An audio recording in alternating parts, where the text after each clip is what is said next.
Assalamualaikum warahmatullahi wabarakatuh. Yang saya hormati Bapak Dian Satria selaku dosen mengampu dari mata kuliah Rekayasa Perangkat Lunak, dan yang saya cintai teman-teman semuanya. Di sini kami dari kelompok 12 akan presentasikan mengenai materi studi kasus maintenance dan re-engineering. Sebelumnya, izinkan kami memperkenalkan diri terlebih dahulu.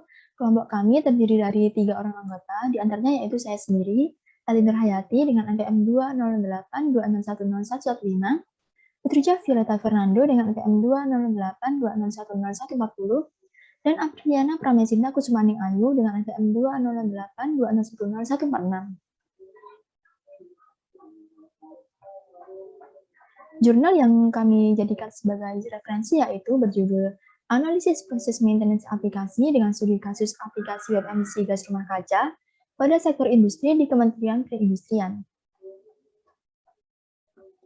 Berikut merupakan table of contents yang berisi materi-materi dan nantinya akan kami jelaskan lebih lanjut. Yang pertama yaitu dasar teori. Yang kedua yaitu metodologi. Nah, dalam metodologi ini terdiri dari 4 tahapan. Yang pertama yaitu inventory analysis. Yang kedua reverse engineering. Yang ketiga data restructuring. Dan yang keempat yaitu forward engineering. Selanjutnya untuk ketiga yaitu analisis perubahan-perubahan. Dan yang terakhir yaitu kesimpulan dan pengembangan. Dasar teori. Teman-teman tahu nggak sih apa itu software maintenance? Software maintenance adalah perencanaan dan pelaksanaan aktivitas yang berkaitan dengan modifikasi produk software untuk meningkatkan kinerja, beradaptasi dengan produk atau lingkungan baru, memperbaiki kesalahan atau fault, atau meningkatkan maintainability selama siklus hidup software atau biasanya disebut software life cycle. Software maintenance ini dapat dikategorikan sebagai adaptif, korektif, dan perfektif. Adaptif yaitu perubahan yang terjadi akibat penyesuaian dengan kebijakan atau proses bisnis. Korektif yaitu perubahan software akibat perbaikan defek, error, atau meningkatkan kinerja software. Dan yang ketiga yaitu perfektif yaitu penambahan kebutuhan atau requirement dan fungsi-fungsi baru. Metodologi. Penelitian ini mengadopsi metode software engineering process model yang dimodifikasi sesuai dengan kondisi tim serta lingkungan. Pada studi kasus penelitian ini, aplikasi existing ini merupakan aplikasi yang telah ada, mempunyai dokumentasi yang cukup dan dikembangkan oleh organisasi pengembang yang sama. Namun, susunan tim pengembang sedikit berbeda. Beberapa orang melakukan pengembangan pada legacy system maupun pada new system. Tim pengembang melakukan koordinasi dengan menggunakan software collaboration karena terdistribusi di berbagai lokasi, namun masih dapat melakukan koordinasi secara face-to-face dengan intensitas yang rendah. Nah, proses dari software maintenance ini terdiri dari 4 tahapan. Yang pertama yaitu inventory analysis. Inventory analysis merupakan aktivitas dalam mempersiapkan sumber daya untuk proses maintenance, yaitu dengan mempersiapkan anggota tim, rencana pengembangan, serta dokumentasi dari legacy system. Yang kedua yaitu reverse engineering. Reverse engineering adalah suatu aktivitas proses pemahaman terhadap proses bisnis, arsitektur, struktur database, dan source code dari legacy system. Dan yang ketiga yaitu data restructuring. Data restructuring adalah perubahan struktur data legacy system supaya dapat ditambahkan fungsi-fungsi baru sesuai dengan permintaan dari customer. Dan yang terakhir yaitu forward engineering. Forward engineering adalah proses pengembangan dari legacy system menjadi sebuah sistem baru sesuai dengan lingkup proyek maintenance. Saya akan melanjutkan tentang proses software maintenance pada studi kasus aplikasi web emisi gas rumah kaca. Dan seperti yang telah dijelaskan sebelumnya tadi, aktivitas pertama yaitu inventory analysis. Legacy sistemnya, aplikasi sistem inventarisasi rumah kaca merupakan sistem aplikasi berbasis web yang memberikan informasi mengenai data-data emisi GRK pada sektor industri di seluruh Indonesia.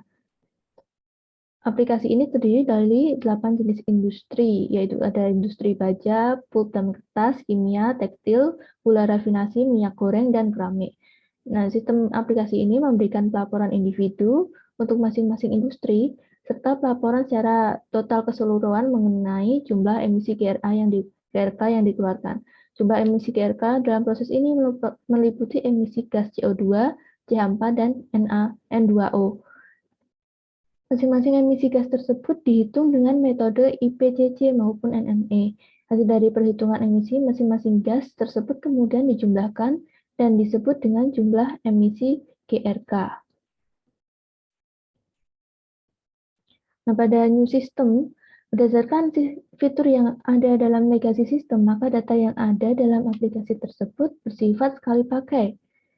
Karena apa? Karena merupakan data inventarisasi, sedangkan sistem informasi monitoring emisi GRK mempunyai fitur yang sama persis dengan aplikasi existing, dengan tambahan pengisian data dapat dilakukan secara periodik dan data-data lama tersimpan dan dapat digunakan sebagai informasi dashboard untuk program penurunan emisi GRK.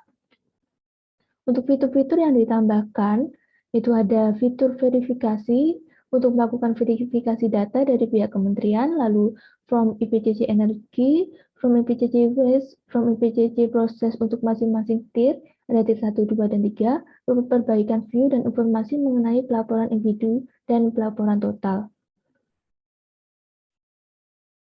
Nah, pada tabel ini warna merah itu merupakan tambahan fitur untuk sistem baru. Selain itu, sistem aplikasi yang baru juga akan melakukan perubahan view dan informasi mengenai pelaporan total dan pelaporan individu. Nah, pada menu pertama ini ada pabrik dengan fiturnya master data pabrik, deskripsinya view semua data. Untuk melihat view semua data perusahaan yang telah diinputkan, lalu fitur input data untuk menginputkan data-data perusahaan, lalu update data, delete data, tambah alat, report untuk laporan, upload laporan, dan download laporan. Untuk menu keduanya, manajemen pelaporan. Ini dengan menambahkan fitur tambah periode, menginputkan periode, lalu update periode untuk update data-data dalam satu periode tertentu, lalu view pelaporan untuk resume pelaporan laju emisi berdasarkan periode waktu, dan fitur trend. Ini untuk grafik tren perubahan laju emisi secara periodik. Menu ketiganya yaitu peralatan pabrik dengan fitur input data peralatan, update peralatan, delete peralatan, dan view peralatan. Untuk menu keempatnya itu ada approve dan fitur tambahan pemberian status untuk memberikan pengesahan terhadap data emisi yang dilaporkan. Lalu master data approve untuk melihat view list pabrik periode dan status approve. Nah, menu kelimanya report. Fitur view untuk menampilkan informasi rekapitulasi data emisi GRK secara keseluruhan dengan fitur tambahannya yaitu trending dengan grafik perubahan laju emisi secara periodik. Nah, untuk menu keenamnya yaitu user dengan fitur create user dan manage user untuk memberikan hak akses per jenis industri. Lalu untuk ditambahkan fitur lagi pada match usernya untuk memberikan hak akses per industri dengan penambahan role dalam aplikasi. Fitur berikutnya ada update user dan delete user. Nah, untuk menu ketujuh yaitu log aktivitas dengan fitur namanya view, yaitu untuk melihat informasi mengenai tanggal, waktu, dan jenis aktivitas yang telah dilakukan oleh semua user dalam aplikasi.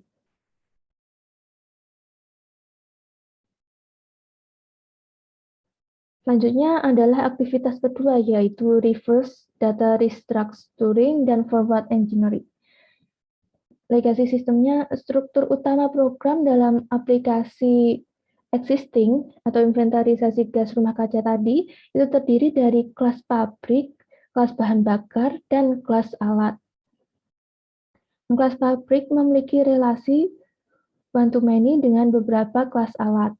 Kelas alat memiliki beberapa subkelas seperti kelas boiler, furnace, reduksi CO2 absorber, carbon filter, dan lain-lain. Lalu kelas boiler mengandung kelas bahan bakar, dan kelas bahan bakar dapat berupa salah satu dari kelas bahan bakar biomasa, bahan bakar batu bara, bahan bakar minyak, bahan bakar gas, dan bahan bakar lainnya.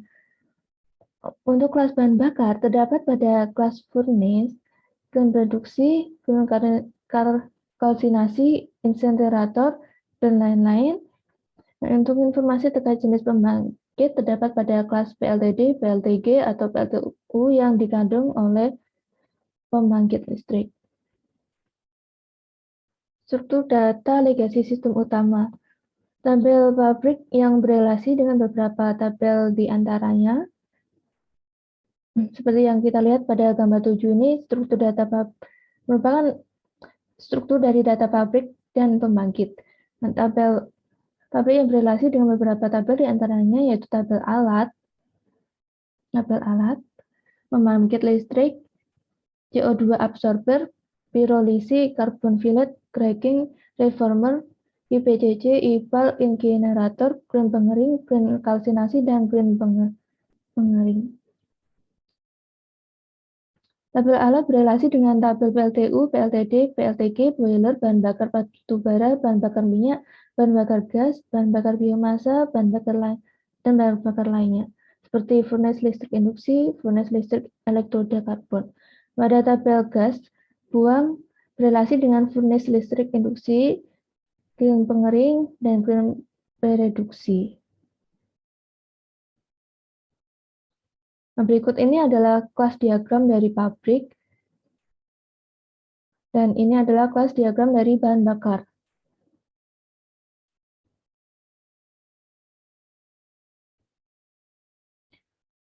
Nah, selanjutnya yaitu new sistemnya. Perubahan struktur pemrograman terjadi pada struktur periode pelaporan. Kelas periode emisi mengandung kelas pabrik master. Kelas pabrik master mengandung kelas pabrik status. Kelas pabrik status mengandung kelas pabrik dari struktur legasi sistem, dan proses autentifikasi dilakukan ketika user terdaftar melakukan login ke sistem. Kelas login form memakai kelas auditem untuk memastikan user adalah user yang benar terdaftar, dan memakai kelas authAssignment untuk melihat assignment dari user. Setelah user diperbolehkan login, maka kelas login form akan memanggil kelas user login log untuk mencatat riwayat login user tersebut.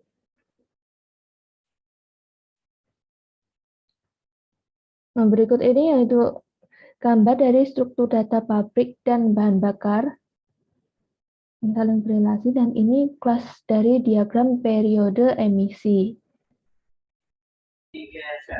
Perubahan struktur data pada new system.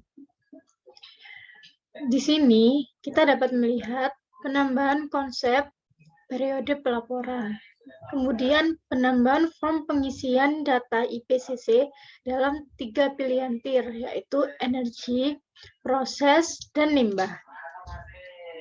Di sini pada tabel periode emisi berelasi dengan pabrik status. Pabrik status dengan tabel periode emisi. Kemudian tabel pabrik status berelasi dengan tabel pabrik master. Jadi pabrik status di sebelah kanan pada gambar 1.1 berelasi dengan tabel pabrik master. Nah, pada pabrik master ini ada di sebelah kiri atas gambar 1.1. Dan tabel pabrik legasi sistem, kemudian tabel-tabel pada IPCC energi, tabel-tabel IPCC waste, dan tabel-tabel IPCC proses.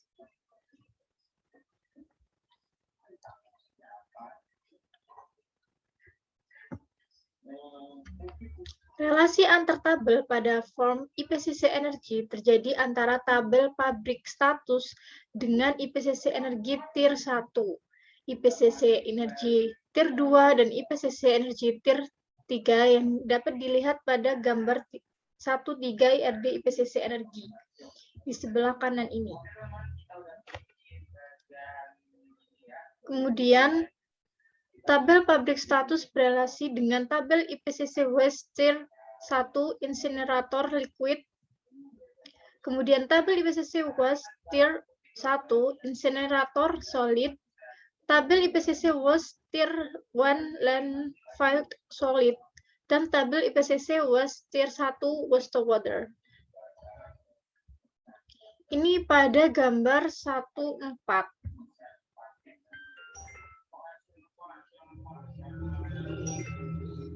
Kemudian, tabel pabrik status memiliki relasi dengan tabel-tabel jenis proses dari tier 1, tier 2, dan tier 3. Nah, ini dapat dilihat pada gambar nomor 15. Sebelah kanan.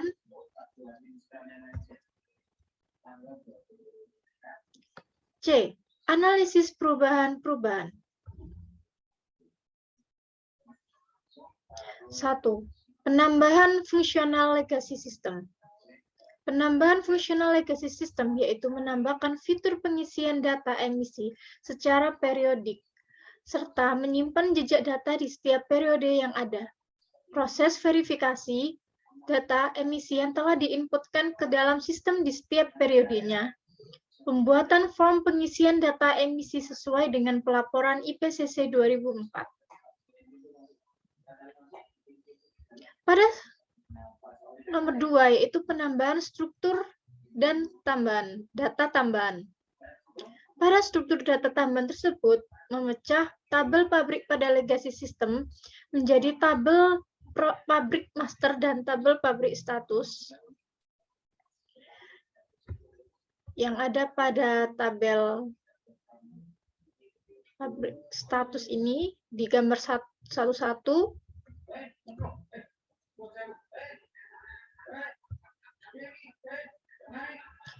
Tabel periode emisi ditambahkan untuk menyimpan data periode yang berelasi dengan tabel pabrik status. Tabel pabrik master berelasi 1-N dengan tabel pabrik status yang berfungsi untuk menyimpan data status pabrik-pabrik dalam setiap periode pelaporan. Kemudian tabel pabrik status ini berfungsi untuk menyimpan data pabrik yang ada pada periode aktif dan menyimpan status flow dokumen data emisi serta semua form IPCC dan peralatan di setiap periode pelaporan. 3. Penambahan fungsi verifikasi data. Fungsi verifikasi data ditambahkan pada struktur program dengan dan penyimpanan status pada tabel pabrik status. Selain itu, dari sisi proses bisnis, fungsi verifikasi data emisi yang ditambahkan akan menambah aktor atau hak akses, yaitu verifikator yang belum ada dalam legacy system. Yang keempat, penambahan form IPCC. Ditambahkan form IPCC energi, IPCC waste, dan IPCC proses untuk tier 1, tier 2, dan tier 3, sesuai dengan form standar internasional IPCC 2006. Namun, new system belum melakukan perhitungan hasil dari pemrosesan form IPCC tersebut. Hal tersebut memang keinginan dari user untuk memecah proses maintenance menjadi 2 tahap.